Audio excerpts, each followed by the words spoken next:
তোর বাবা মার মিলনেই যে তোর জন্ম হয়েছে সেটা তুই কখনো দেখেছিলি? হতে পারে তোর মা তোর বাবা ছাড়া অন্য কারোর সাথে দৈহিক সম্পর্ক করেছে তোর জন্মের আগে। হতে পারে তুই ওই ব্যক্তির ওই জৈব ক্রিয়ার ফল। তুই এটা দেখিসনি, কিন্তু কোনোদিনও তোর মাকে এটা নিয়ে প্রশ্ন করেছিলি? একজন অবিশ্বাসীর বিশ্বাস। আমি রুমে ঢুকেই দেখি সাজিদ কম্পিউটারের সামনে উবু হয়ে বসে আছে, খটাখট কি যেন টাইপ করছে। আমি জগ থেকে পানি ঢালতে লাগলাম। প্রচণ্ড রকম তৃষ্ণার্ত, তৃষ্ণায় বুক ফেটে যাওয়ার জোগাড়। সাজিদ কম্পিউটার থেকে দৃষ্টি সরিয়ে আমার দিকে তাকিয়ে বলল, কিরে, কিছু হইল? আমি হতাশ গলায় বললাম, না। সাজিদ জিজ্ঞেস করলো, তার মানে তোকে 1 বছর ড্রপ দিতেই হবে? আমি বললাম, কি আর করা, আল্লাহ যা করেন ভালোর জন্যই করেন। সাজিদ বলল, তোদের এই এক দোষ বুঝলি, দেখছিস পুয়োর অ্যাটেন্ডেন্সের জন্য 1 বছর ড্রপ খাওয়াচ্ছে, তার মধ্যেও বলছিস আল্লাহ যা করেন ভালোর জন্যই করেন। ভাই, এইখানে কোন ভালোটা তুই পাইলি বলতো? সাজিদ সম্পর্কে কিছু বলে নেওয়া দরকার। আমি আর সাজিদ রুমমেট। সে ঢাকা বিশ্ববিদ্যালয়ে মাইক্রোবায়োলজিতে পড়ে। প্রথম জীবনে খুব ধার্মিক ছিল, নামাজ কালাম করত। বিশ্ববিদ্যালয়ে এসে কিভাবে কিভাবে যেন অ্যাগনস্টিক হয়ে পড়ে। আস্তে আস্তে স্রষ্টার উপর থেকে বিশ্বাস হারিয়ে এখন পুরোপুরি নাস্তিক হয়ে গেছে। ধর্মকে এখন সে আবর্জনা জ্ঞান করে। তার মতে পৃথিবীতে ধর্ম এনেছে মানুষ, আর ঈশ্বর ধারণাটাই একরকম স্বার্থান্বেষী কোনো মহলের মস্তিষ্ক প্রসূত। সাজিদের সাথে এই মুহূর্তে তর্কে জড়ানোর কোনো ইচ্ছা আমার নেই, কিন্তু তাকে একদম ইগনোর করেও যাওয়া যায় না। আমি বললাম, আমার সাথে তো এর থেকেও খারাপ কিছু হতে পারতো, ঠিক না? সাজিদ বলল, আরে, খারাপ হওয়ার আর কিছু বাকি আছে কি? আমি বললাম, হয়তো। সাজিদ বলল, যেমন? আমি বললাম, এরকমও তো হতে পারতো। ধর, আমি সারা বছর একদমই পড়াশোনা করলাম না, পরীক্ষায় ফেল মারলাম। এখন ফেল করলে আমার 1 বছর ড্রপ যেত। হয়তো ফেলের অপমানটা আমি নিতে পারতাম না, আত্মহত্যা করে বসতাম। সাজিদ হা হা করে হাসা শুরু করলো, বলল, কি বিদঘুটে বিশ্বাস নিয়ে চলিস রে ভাই। এই বলে সে আবার হাসা শুরু করলো, বিদ্রুপাত্মক হাসি। রাতে সাজিদের সাথে আমার আরও এক দফা তর্ক হলো। সে বলল, আচ্ছা, তোরা যে স্রষ্টায় বিশ্বাস করিস, কিসের ভিত্তিতে? আমি বললাম, বিশ্বাস দু ধরনের। একটা হলো প্রমাণের ভিত্তিতে বিশ্বাস, যা অনেকটা শর্তারোপে বিশ্বাস বলা যায়, আর অন্যটি হলো প্রমাণ ছাড়াই বিশ্বাস। সাজিদ হাসলো। সে বলল, দ্বিতীয় ক্যাটাগরিকে সোজা বাংলায় অন্ধবিশ্বাস বলে রে আবুল, বুঝলি? আমি তার কথায় কান দিলাম না, বলে যেতে লাগলাম, প্রমাণের ভিত্তিতে যে বিশ্বাস, সেটা মূলত বিশ্বাসের মধ্যে পড়ে না, পড়লেও খুবই টেম্পোরারি। এই বিশ্বাস এতই দুর্বল যে এটা হঠাৎ হঠাৎ পাল্টায়। সাজিদ এবার নড়ে চড়ে বসল। সে বলল, কী রকম? আমি বললাম, এই যেমন ধর, সূর্য আর পৃথিবীকে নিয়ে মানুষের একটি আদিম কৌতূহল আছে। আমরা আদিকাল থেকেই এদের নিয়ে জানতে চেয়েছি, ঠিক না? সাজিদ বলল, হুঁ, ঠিক। আমি বললাম, আমাদের কৌতূহল মেটাতে বিজ্ঞান আপ্রাণ চেষ্টা করে যাচ্ছে, ঠিক? সাজিদ বলল, হ্যাঁ। আমি বললাম, আমরা একাট্টা ছিলাম। আমরা নির্ভুলভাবে জানতে চাইতাম যে সূর্য আর পৃথিবীর রহস্যটা আসলে কি। সেই সুবাদে পৃথিবীর বিজ্ঞানীরা নানান সময়ে নানান তথ্য আমাদের সামনে এনেছেন। পৃথিবী আর সূর্য নিয়ে প্রথম ধারণা দিয়েছিলেন গ্রিক জ্যোতির্বিজ্ঞানী টলেমি। টলেমি কি বলেছিল সেটা নিশ্চয়ই তুই জানিস। সাজিদ বলল, হ্যাঁ। সে বলেছিল সূর্য পৃথিবীর চারদিকে ঘোরে। আমি বললাম, একদমই তাই। কিন্তু বিজ্ঞান কি আজও টলেমির থিওরিতে বসে আছে? নেই। কিন্তু কি জানিস, এই টলেমির থিওরিটা বিজ্ঞান মহলে টিকেছিল পুরো 250 বছর। ভাবতে পারিস, 250 বছর পৃথিবীর মানুষ, যাদের মধ্যে আবার বড় বড় বিজ্ঞানী, ডাক্তার, ইঞ্জিনিয়ার ছিল, তারাও বিশ্বাস করত যে সূর্য পৃথিবীর চারপাশে ঘোরে। এই 250 বছরে তাদের মধ্যে যারা মারা গেছে, তারা এই বিশ্বাস নিয়েই মারা গেছে যে সূর্য পৃথিবীর চারদিকে ঘোরে। সাজিদ সিগারেট ধরালো। সিগারেটের ধোঁয়া ছাড়তে ছাড়তে বলল, তাতে কি, তখন তো আর টেলিস্কোপ ছিল না, তাই ভুল মতবাদ দিয়েছে আর কি। পরে নিকোলাস কোপারনিকাস এসে তার থিওরিকে ভুল প্রমাণ করলো না? আমি বললাম, হ্যাঁ, কিন্তু কোপারনিকাসও একটা মস্ত বড় ভুল করে গেছেন। সাজিদ প্রশ্ন করলো, কী রকম? আমি বললাম, অদ্ভুত, এটা তো তোর জানার কথা। যদিও কোপারনিকাস টলেমির থিওরির বিপরীত থিওরি দিয়ে প্রমাণ করে দেখিয়েছেন যে সূর্য পৃথিবীর চারপাশে নয়, বরং পৃথিবী সূর্যের চারপাশে ঘুরে, কিন্তু তিনি এক জায়গায় ভুল করেন, এবং সেই ভুলটাও বিজ্ঞান জগতে বীর দর্পে টিকেছিল গোটা 50 বছর।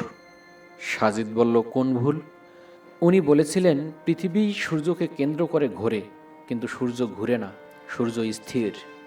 কিন্তু আজকের বিজ্ঞান বলে না, সূর্য স্থির নয়, সূর্য নিজের কক্ষপথে অবিরাম ঘুরছে। সাজিদ বলল, সেটা ঠিক বলেছিস, কিন্তু বিজ্ঞানের এটাই নিয়ম যে প্রতিনিয়ত পরিবর্তিত হবে, এখানে শেষ বা ফাইনাল বলে কিছু নেই। আমি বললাম, একদম তাই, আমিও জানি বিজ্ঞানে শেষ বা ফাইনাল বলে কিছু নেই। একটা বৈজ্ঞানিক থিওরি 2 সেকেন্ডও টিকে না, আবার আরেকটা 200 বছরও টিকে যায়। তাই প্রমাণ বা দলিল দিয়ে যা বিশ্বাস করা হয় তাকে আমরা বিশ্বাস বলি না, এটাকে আমরা বড়জোর চুক্তি বলতে পারি। চুক্তিটা এরকম, তোমায় ততক্ষণ বিশ্বাস করব যতক্ষণ তোমার চেয়ে অথেন্টিক কিছু আমাদের সামনে না আসছে। সাজিদ আবার নড়েচড়ে বসল। এবার সে কিছুটা একমত হয়েছে বলে মনে হচ্ছে। আমি বললাম, ধর্ম বা সৃষ্টিকর্তার ধারণা বা অস্তিত্ব ঠিক এর বিপরীত। তুই দেখ, বিশ্বাস আর অবিশ্বাসের মধ্যকার এই গূঢ় পার্থক্য আছে বলেই আমাদের ধর্মগ্রন্থের শুরুতেই বিশ্বাসের কথা বলা আছে। পবিত্র কুরআনুল কারিমের সূরা বাকারার 2 নম্বর আয়াতে বলা হয়েছে, এটা তাদের জন্যে যারা বিশ্বাস করে। যদি বিজ্ঞানে শেষ বা ফাইনাল কিছু থাকতো, তাহলে হয়তো ধর্মগ্রন্থের শুরুতে বিশ্বাসের বদলে বিজ্ঞানের কথাই বলা হতো। হয়তো বলা হতো, এটা তাদের জন্যই যারা বিজ্ঞান মনস্ক। কিন্তু যে বিজ্ঞান নিজেই সদা পরিবর্তনশীল, যে বিজ্ঞানের নিজের উপর নিজেরই বিশ্বাস নেই, তাকে কিভাবে অন্যরা বিশ্বাস করবে? সাজিদ বলল, কিন্তু যাকে দেখি না, যার পক্ষে কোনো প্রমাণ নেই, তাকে কি করে আমরা বিশ্বাস করতে পারি? আমি বললাম, সৃষ্টিকর্তাকে কি তাহলে বিজ্ঞান দিয়ে যাচ করতে হবে? বিজ্ঞানের সীমাবদ্ধতা নেই নাকি থাকতে নেই? সাজিদ বলল, বিজ্ঞানের আবার সীমাবদ্ধতা কি? হ্যাঁ, আজকে বিজ্ঞান হয়তো কিছু একটা আমাদের জানাতে পারছে না, তার মানে কিন্তু এই না যে ইন ফিউচারে বিজ্ঞান সেটা কখনোই পারবে না। আমি হা হা করে হাসা ধরলাম। সাজিদ আমার দিকে বাঁকা চোখে তাকিয়ে বলল, হাসছিস কেন এভাবে? আমি বললাম, তোর কথা শুনে। সাজিদ বলল, আমি হাসার কথা বলেছি? আমি বললাম, অবশ্যই। সাজিদকে খুব উত্তেজিত দেখাচ্ছে এই মুহূর্তে। আমি আবার বললাম, বিজ্ঞানের যে নির্দিষ্ট একটা গণ্ডি আছে, সীমাবদ্ধতা আছে, সেটা তুই জানিস না, এটাই আশ্চর্য লাগছে। সাজিদ বলল, এটা কি তোর কথা? আমি বললাম, না তো, আমার কথা না, বিজ্ঞানের কথা। সাজিদের প্রশ্ন, কোন বিজ্ঞান? আমি বললাম, কোয়ান্টাম মেকানিক্স। এবার সে একটু থামলো, বলল, খুলে বল বেটা। আমি একটু গলা খাকারি দিলাম, বললাম, জাফর ইকবাল স্যারের রেফারেন্স দিয়ে বলি। জাফর ইকবাল স্যারের ভীষণ ভক্ত আমরা দুজন। সাজিদ বলল, মানে? আমি বললাম, শোন, বিজ্ঞানের যে একটা নির্দিষ্ট সীমাবদ্ধতা আছে, একটা নির্দিষ্ট গণ্ডির বাইরে যে বিজ্ঞান যায় না বা যেতে পারে না, সেটা আধুনিক বিজ্ঞান এবং বিজ্ঞানীরাও স্বীকার করেন। শ্রদ্ধেয় জাফর ইকবাল স্যারের বই কোয়ান্টাম মেকানিক্স পড়েছিস? সাজিদ বলল, না, আমার ব্যাগে স্যারের বইটা ছিল। আমি ব্যাগ খুলে বইটি বের করলাম। বইটির 10 নম্বর পৃষ্ঠা থেকে কিছু লেখা সাজিদকে পড়ে শোনালাম। বইতে যা লেখা ছিল, কাজেই যারা বিজ্ঞান চর্চা করে তারা ধরেই নিয়েছে আমরা যখন বিজ্ঞান দিয়ে পুরো প্রকৃতিটাকে বুঝে ফেলব, তখন আমরা সবসময় সব কিছু সঠিকভাবে ব্যাখ্যা করতে পারব। যদি কখনো দেখি কোনো একটা কিছু ব্যাখ্যা করতে পারছি না, তখন বুঝতে হবে এর পিছনের বিজ্ঞানটা তখনও জানা হয়নি। যখন জানা হবে, তখন সেটা চমৎকারভাবে ব্যাখ্যা করতে পারব। এক কথায়, বিজ্ঞানের ব্যাখ্যা বা ভবিষ্যৎবাণী সবসময় নিখুঁত এবং সুনিশ্চিত। আমি আরও বললাম, কোয়ান্টাম মেকানিক্স বিজ্ঞানের এই ধারণাটাকে পুরোপুরি পাল্টে দিয়েছে। বিজ্ঞানীরা সবিস্ময়ে আবিষ্কার করেছেন যে প্রকৃতি আসলে কখনোই সব কিছু জানতে দেবে না। সে তার ভিতরের কিছু কিছু জিনিস মানুষের কাছ থেকে লুকিয়ে রাখে। মানুষ কখনোই সেটা জানতে পারবে না। সবচেয়ে চমকপ্রদ ব্যাপার হচ্ছে, এটা কিন্তু বিজ্ঞানের অক্ষমতা বা অসম্পূর্ণতা নয়, এটাই হচ্ছে বিজ্ঞান। বিজ্ঞানীরা একটা পর্যায়ে গিয়ে কখনোই আর জোর গলায় বলবেন না হবে, তারা মাথা নেড়ে বলবেন হতে পারে। দেখ, বিজ্ঞান যে প্রকৃতির সব রহস্য উদ্ঘাটন করতে পারবে না, তা বিজ্ঞান মহলে এখন স্বীকার্য। তাহলে যে বিজ্ঞান স্রষ্টার তৈরি প্রকৃতির সব রহস্য ভেদ করতে অক্ষম, তাকে বাটখারা বানিয়ে সেই প্রকৃতির স্রষ্টাকে জাস্টিফাই করাটা কি নিছক ছেলেমানুষই নয়? সাজিদ কিছু বলল না। আমি আবার বললাম, বিজ্ঞান যে সব কিছুর প্রমাণ দিতে পারে না, তার বিশাল একটা লিস্টও করে ফেলা যাবে চাইলে। সাজিদ রাগি রাগি গলায় বলল, ফাজলামো করিস না আমার সাথে। আমি হাসতে লাগলাম। বললাম, আচ্ছা শোন, বলছি। তোর প্রেমিকার নাম মিতু না? সাজিদ বলল, এইখানে প্রেমিকার ব্যাপার আসছে কেন? আমি বললাম, আরে বল না আগে। সাজিদ বলল, হ্যাঁ, কিছু মনে করিস না, কথার কথা বলছি। ধর, আমি মিতুকে ধর্ষণ করলাম। রক্তাক্ত অবস্থায় মিতু তার বেডে পড়ে আছে। আরও ধর, তুই কোনোভাবে ব্যাপারটা জেনে গেছিস। সাজিদ বলল, হুম। আমি বললাম, এখন বিজ্ঞান দিয়ে ব্যাখ্যা কর দেখি, মিতুকে ধর্ষণ করায় কেন আমার শাস্তি হওয়া দরকার? সাজিদ বলল, ক্রিটিক্যাল কোয়েশ্চেন, এটাকে বিজ্ঞান দিয়ে কিভাবে ব্যাখ্যা করব? হা হা হা, আগেই বলেছি, এমন অনেক ব্যাপার আছে যার উত্তর বিজ্ঞানে নেই। সাজিদ বলল, এটা কি ক্রাইম সায়েন্সের অংশ না? আমি বললাম, ক্রাইম সায়েন্স যে কথা, পলিটিক্যাল সায়েন্সও একই কথা। দুটোর সাথেই সায়েন্স শব্দ আছে, কিন্তু দিন শেষে দুটোর কোনোটাই আদতে সায়েন্স না। হা হা হা। সাজিদ বলল, কিন্তু এর সাথে স্রষ্টায় বিশ্বাসের সম্পর্ক কি? আমি বললাম, সম্পর্ক আছে। স্রষ্টায় বিশ্বাসটাও এমন একটা বিষয় যেটা আমরা মানুষেরা আমাদের ইন্দ্রিয় গ্রাহ্য প্রমাণাদি দিয়ে প্রমাণ করতে পারবো না। স্রষ্টা কোনো টেলিস্কোপে ধরা পড়েন না, ওনাকে অনুবীক্ষণ যন্ত্র দিয়েও খুঁজে বের করা যায় না, ওনাকে জাস্ট বিশ্বাস করে নিতে হয়। সাজিদ এবার 260 ডিগ্রি অ্যাঙ্গেলে বেঁকে বসল। সে বলল, ধুর, কি সব আবল তাবল বোঝালি, যা দেখি না তাকে বিশ্বাস করে নেব? আমি বললাম, হ্যাঁ, পৃথিবীতে অবিশ্বাসী বলে কেউই নেই, সবাই বিশ্বাসী। সবাই এমন কিছু না কিছুতে ঠিক বিশ্বাস করে যা তারা আদৌ দেখেনি বা দেখার কোনো সুযোগও নেই, কিন্তু এটা নিয়ে তারা প্রশ্ন তোলে না, তারা নির্বিঘ্নে ও নিশ্চিন্তে তাতে বিশ্বাস করে যায়। তুইও ঠিক সেরকম। সাজিদ বলল, আমি? পাগল হয়েছিস? আমি না দেখে কোনো কিছুতেই বিশ্বাস করি না, ভবিষ্যতে কখনো করবও না।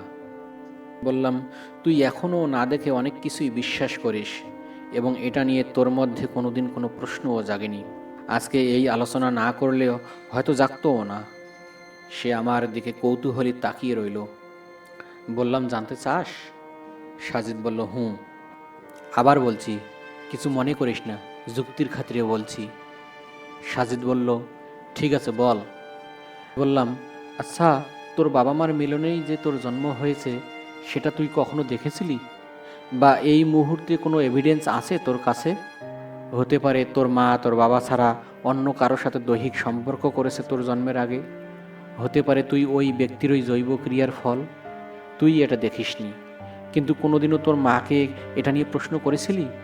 নিশ্চয়ই করিসনি। সেই ছোটবেলা থেকে যাকে বাবা হিসেবে দেখে আসছিস, এখনও তাকে বাবা বলেই ডাকছিস। যাকে ভাই হিসেবে জেনে আসছিস, তাকে ভাই বলেই ডাকিস। বোনকে বোন বলিস। তুই না দেখেই এসবে বিশ্বাস করিস না? জানতে চেয়েছিস, এখন যাকে বাবা ডাকছিস, তুই আসলেই তার ঔরসজাত কিনা? জানতে চাসনি, বিশ্বাস করে গেছিস, এখনও করছিস, ভবিষ্যতেও করবি। স্রষ্টার অস্তিত্বে বিশ্বাসটাও ঠিক এমনই রে দোস্ত। এটাকে প্রশ্ন করা যায় না, সন্দেহ করা যায় না, এটাকে হৃদয়ের গভীরে ধারণ করতে হয়। এটার নামই বিশ্বাস। সাজিদ উঠে বাইরে চলে গেল।